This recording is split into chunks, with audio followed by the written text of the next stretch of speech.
Hi everyone, thank you so much for your patience and thank you so much for being here. I want to start by thanking Professor Robert Orsi for being such a great director of the American Studies program this year. And thank you to my thesis conveners, Professor Sean Bernstein and Professor Ryan Marks. Thank you so much for your time and your help, your support this year.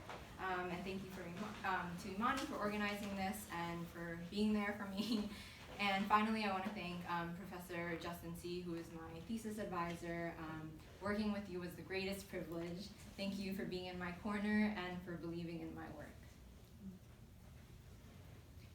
In February of 2016, during my second year at Northwestern, I was diagnosed with Obsessive-Compulsive Disorder, or OCD.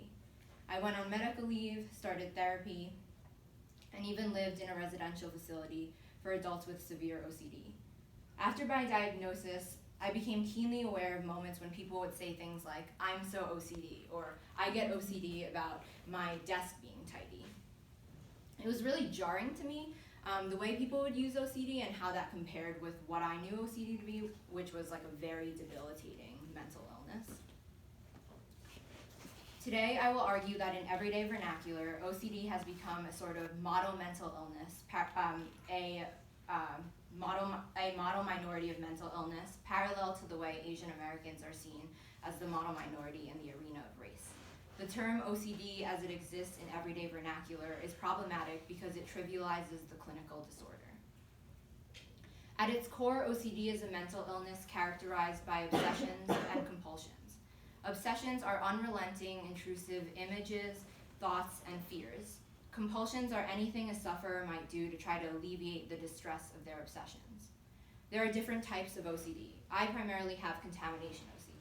So to give you an example of that, the last time I ever saw my maternal grandfather, he was on his deathbed, and I knew it was going to be the last time I ever saw him. And just before I was leaving his hospital room, I wanted nothing more than to hold his hand. But just before I was leaving, the nurse administered a morphine shot. And to me, morphine was a potential contaminant, which if I picked up even a speck of it, I was afraid that I might then transfer that contaminant to someone else and get them horribly sick and even cause them to die. And so those are my obsessions. And my compulsion was to just avoid the situation altogether. So OCD stole from me my very last moment with my grandpa, and that's something I'll never get back. And I give this example to say that, OCD can be very severe, debilitating, and it can rob you of very precious moments of your life. To better understand how people are using OCD in everyday conversation, I look to social media platforms, specifically Twitter, Instagram, and Reddit, by searching keywords like #OCD. Based on the posts that I compiled, I was able to sort them into 3 categories. So category 1 was where OCD was used flippantly, so like OCD as adjective, so OCD to mean synonym for like cleanliness, tidiness, attentive to detail. And then category 2 was where OCD was talked about clinically, so like as a medical condition. And then category 3 was where posts fell in between category 1 and 2, so they were ultimately ambiguous. So to give you some examples, category 1 where OCD is used as adjective, this is a tweet example. So here the person includes a photo of very well-aligned milk jugs. And you can see that they include the #OCD in their tweet. So here, OCD is non-clinical. The person's using it to mean organization. And so ultimately, these category 1 posts trivialize OCD. Trivialization can be defined as the process by which the severity of the condition is de-emphasized, while well-known symptoms are overemphasized and the symptoms are portrayed as beneficial. So you can see in this person's tweet, they say, "I'm starting to enjoy this." And there's nothing enjoyable about OCD, to put it quite simply. And so here, category 1 posts serve as a sort of dominant narrative in that, like, when you bump into the average person, what they know about OCD is this. And that dominant narrative gets reified every single time someone says something like, "I'm so OCD." I want to point out that those who create this narrative are not those with OCD, but rather those who hold privilege in the arena of ability, so like able-bodied, able-minded people. Contrast category 1 with category 2 posts where people talk about clinical OCD. So OCD is talked about as debilitating, painful, and a mental illness. So here you can see Catherine says, "Straightening jars on shelves is not being a little #OCD. Straightening jars for hours at a time in a cold, vomiting panic that if you don't get it perfectly right, your family will die, is being a little bit #OCD. So these category 2 posts create a countercultural narrative, in other words, a counter-dominant narrative. So here it's the people who actually have OCD who are able to, define the narrative. But again, their stories are marginalized in comparison to people who are able-minded, who create the category 1 dominant narrative.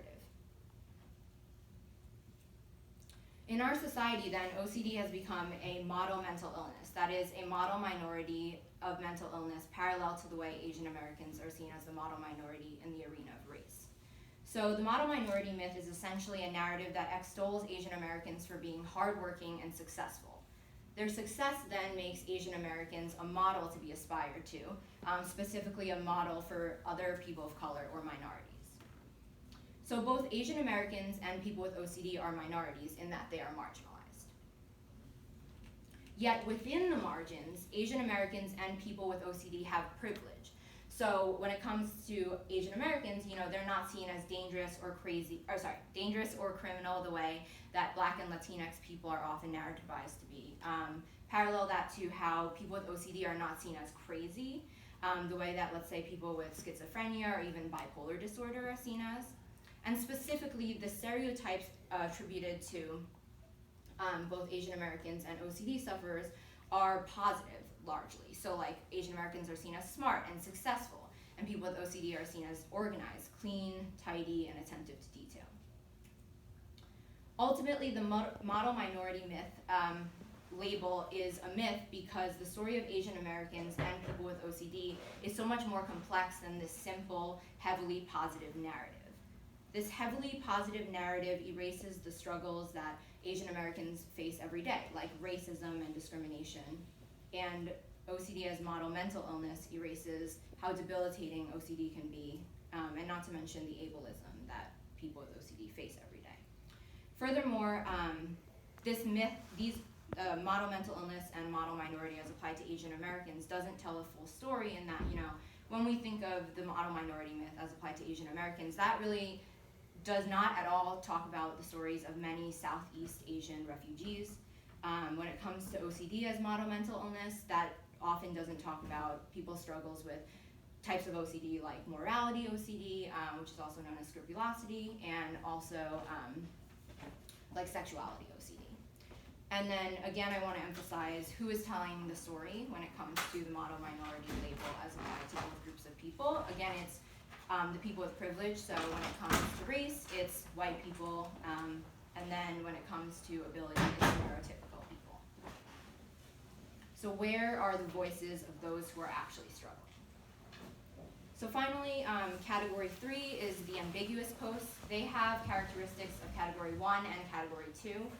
So here you can see in this Instagram post, Tammy in their caption just writes #OCD. And in the accompanying photo, you can see that here the lights are all in line except for the circled one. And on top, the image includes the caption, "My therapist, what is really bothering you? Me." And then this image.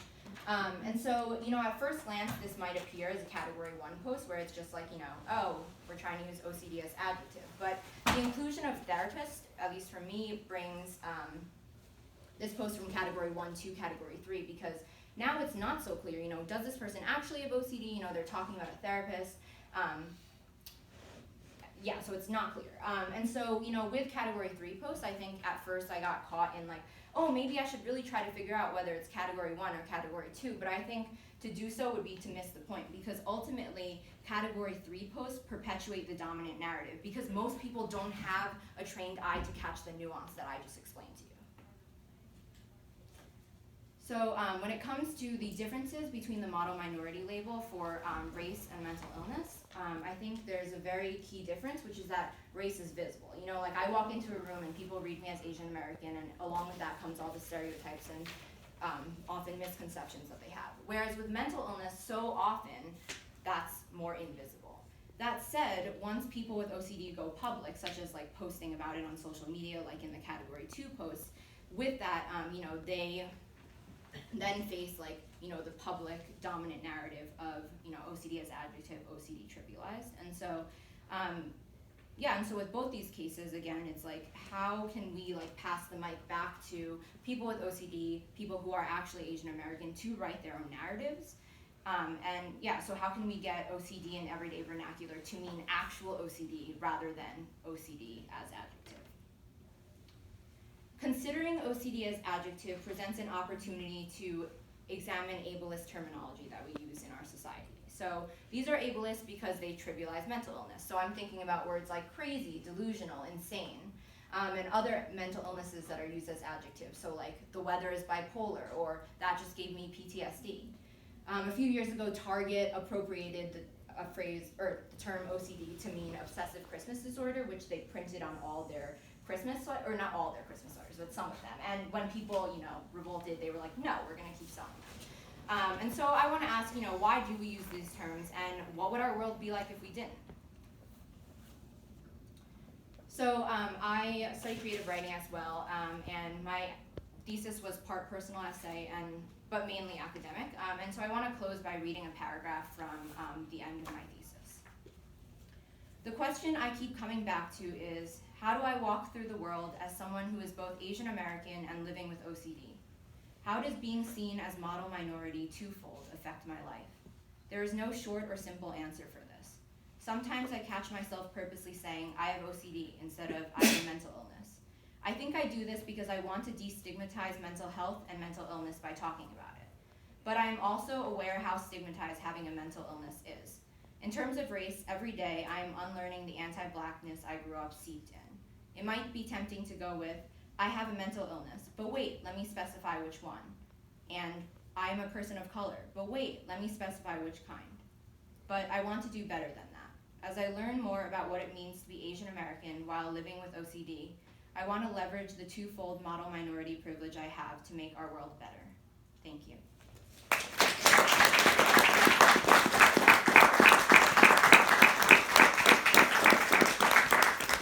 Thank you very much. So again, we have time for questions, comments, thoughts.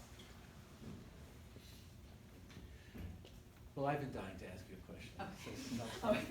I see. Go ahead. Yeah, go ahead. How hard do the category 1 type occurrences in social media make it for someone with OCD to find resources? Signal to noise. Yeah, I don't know, because it's so hard. Like, I feel like I can definitely speak to my own experience, but I don't know. Like, I feel like I got really lucky that I got the care I needed within like a few years, but for most people it takes like an average, I think, of like 7 to 10 years. And so it's like, I feel like everyone sort of finds their resources in different ways. I'm sure that, OCD as adjective doesn't help, because it really, as I was saying in my presentation, like really belittles the experience. And I think with that, also I think can come stigmatization. Yes? What fictional representations of OCD do you think really hit it on the nose? I think that's such a good question. I think in preparing, or like in the early stages of my thesis, I looked at movies like As Good as It Gets, and also like One Flew Over the Cuckoo's Nest, is that what the movie's called? And I think like I can definitely speak to like As Good as It Gets. I think, I think pop culture presents a very interesting opportunity to look at like, okay, yes, like some people do have OCD that like, manifests in ways that they need to like, step over cracks and things like that. And I think that was something that Jack Nicholson in that movie struggled with. But the thing about like, so it's like, there is a grain of truth to that, like that there are people who struggle like that, but the thing that is often erased when OCD is used as adjective is like the why behind it. So people are like very distressed that like, if they step on a crack, like it might cause like their family member to die. And I know that doesn't sound logical to the average person, but like that's why it's a mental disorder, right? Like it's like your fear system is like hypersensitive, and you're just like, things that normally wouldn't bother people do. So yeah, I think like those pop culture pieces are very good avenues to like start the conversation, but I think a lot of times that's all people know, and that's where we run into problems. I was wondering about your categories. Yes. I thought it was a fabulous thesis, and I really enjoyed reading it. Thank you. And I take your overall critique that it reminded me of Susan Sontag's book on cancer, with the use of this such as a cancer on this body, this is public body. It's a very similar thing, and you want to kind of retrieve the metaphor. But I was wondering about another category, and what you would think about a category of people who are not clinically diagnosed, and who may use it metaphorically, but who are actually anxious that they might be OCD, sort of pre-diagnostic people, if you will. People who actually do struggle with the realities that you're talking about, maybe not to the level where it reaches, but who are anxious, and so they may be using it metaphorically, and that may be an articulation of a really deep anxiety. And what about those people? Do they constitute a subsection of one of your three categories, do you think? I feel like generally it would fall into category 3, but I think your question is so much bigger than just sorting social media posts, right? Because it's about like, you know, people who are struggling but aren't like dying. And I think that like, you know, especially on this campus, I think that's a really interesting question we bump into all the time is like, people often I think don't seek help until they're at like the absolute last. You know, like it's like things are terrible and they cannot go on. And so I think that speaks to like a larger cultural piece that definitely on this campus needs to change, but maybe in society more broadly, you know, like, you know, destigmatizing asking for help and that sort of thing. So I think your question is well, really maybe one of the things about being a model psychiatric disorder, it confuses people into thinking that this might actually be a benefit, that maybe it's a good thing. You know, okay, I'm really worried about this, but on the other hand, I'm getting my work done. Yes. Other questions, thoughts? Yes? What is the meme culture like in OCD support communities, and does it do memes created by OCD sufferers, do they resemble category 3 and it's just a matter of like intention, or are there other like directions that the memes head? So the residential facility I stayed in, like there's a support group on Facebook and I'm in it, and like every night they post a meme and they're kind of amazing. But I'm trying to think. I often just see them in passing, so oh gosh, I'll have to get back to you on that. But that is super fascinating. But I think that, you know, I think it's different, like when I was at the residential facility, we would often say like, oh, my OCD is showing, you know, things like that. And it was okay because, you know, everyone there knew like we meant actual OCD, you know. And so I think like I even like out in the world, I'm very careful to not say even things like I'm obsessed with. And that's something you hear all the time, right? Because I'm like, you know, that's one of those phrases where like I know how I feel about like using the word crazy, but with obsessed with, I'm like, oh, that's like so ingrained in our culture. But I'm like, so I think like I'm just very careful about how I use those words. And so I think like, yeah, with the memes too, I think like when people design them to be put in the group, they're very much like they're gonna stay in that group, you know, and so it's like a very safe place. But I don't know how they would be. I don't think anyone has the intention of them leaving the group, so. Thank you. Thank you very much. Thank you so much.